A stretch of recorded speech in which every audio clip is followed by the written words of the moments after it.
Bon, il est 21h, ça fait bientôt 30 minutes que vous entendez chploc chploc sur le clavier de votre ordinateur ou de votre téléphone à corriger ce que vous avez écrit.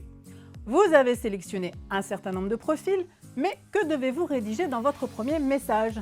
Et comment faire pour que l'autre n'appuie pas sur la touche supprimer avant de lire la fin de votre prose? On le sait, hommes, femmes, on n'a pas tous le talent de Cyrano, ni un ami derrière notre épaule pour nous souffler ces 2 ou 3 formules auxquelles personne ne résiste. Toutefois, il y a un certain nombre de règles à éviter si on espère discuter avec d'autres personnes que soi-même. Règle numéro 1. On oublie le salut et sa merveilleuse variante « Salut, ça va ?» Pourquoi? Parce que ça ne sert à rien, même si vous avez l'impression d'être aussi poli qu'un disciple de Nadine de Rothschild. Si Cyrano était derrière votre écran, il vous dirait « Salut, ça va ?» Ça peut pas matcher.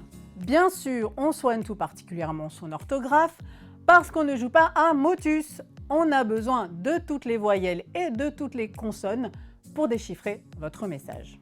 Règle numéro 2, on évite le copier-coller « Salut, ça va ?» enchanté qui donne l'impression que vous envoyez la même lettre de motivation à tous les profils. Il ne manque plus que « Veuillez agréer mes sentiments les plus distingués » pour compléter votre candidature, pas franchement spontanée. Règle numéro 3, on évite l'excès de familiarité parce que pour certains d'entre nous, hommes ou femmes, cela donne l'impression d'une intrusion un peu rapide dans les coussins de notre canapé. Qu'est-ce que tu as, Molly? On oublie aussi, si on veut passer allègrement le deuxième tour.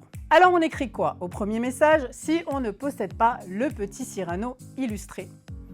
Il faut tout simplement faire l'effort d'écrire un message personnalisé qui donne l'impression que vous avez lu attentivement le profil de l'autre. Rebondissez tout simplement sur un détail dans les photos, une phrase ou un choix culturel.